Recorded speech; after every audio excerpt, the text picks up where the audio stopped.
sun, but it was too late for Caravaggio, and he was swallowed into darkness. But alas, once again, as if sympathizing from above, God, the benevolent protector, performed a great miracle, and he breathed life back into Caravaggio. Rejuvenated and reborn, Caravaggio burst forth from the waves and was rescued by his great friends. The ragtag bunch drifted until they finally met land, and, exhausted, they fell into unconsciousness. They awoke in a daze. Though still shaken from the graphic storm, they couldn't help from noticing the queerness of the Bosch-esque landscape. They paid it no great heed, however, for they were quite famished. A great tree, ripe with berries, stood atop a hill.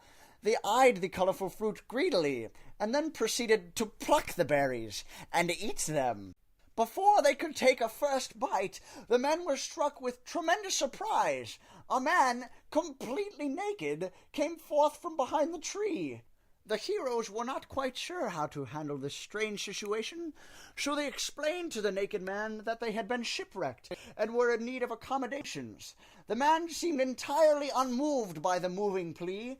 Clearly, this man was too stupid to even realize that he was naked. Just as the frustration was building, they heard strange sounds coming from the base of the hill. Naked people had appeared everywhere. They were swarming from the grass, from the trees, from holes in the ground.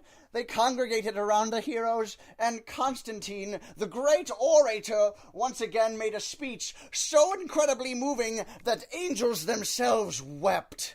The naked mass of humanity was quite passive, however. Apparently, they were trying to communicate with semi-moronic nudists incapable of showing any emotion.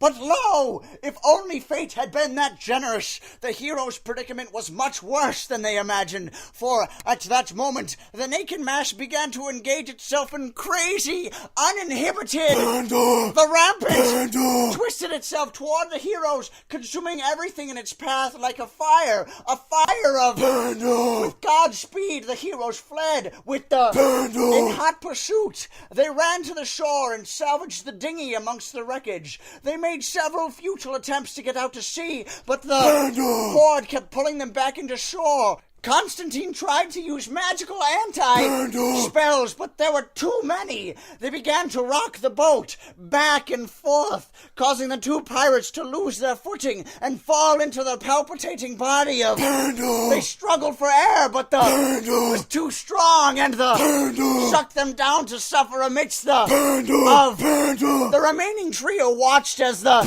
craved began to each other in and ways. The was so horrifying that the heroes did all they could to keep their minds off the pandemonium.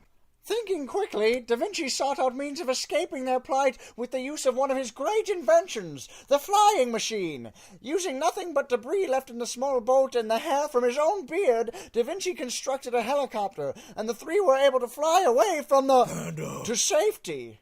But today was not the hero's day for escaping danger. From out of nowhere came a flock of giant, man-eating bird creatures. It was like Dr. Seuss gone terribly wrong. Caravaggio and Constantine tried to fend them off, but a gargantuan creature proceeded to swallow them whole. The irony was that Da Vinci was a vegetarian. The bird flew back to its nest with the hero still trapped in its belly. It perched above a great black hole, and, much to their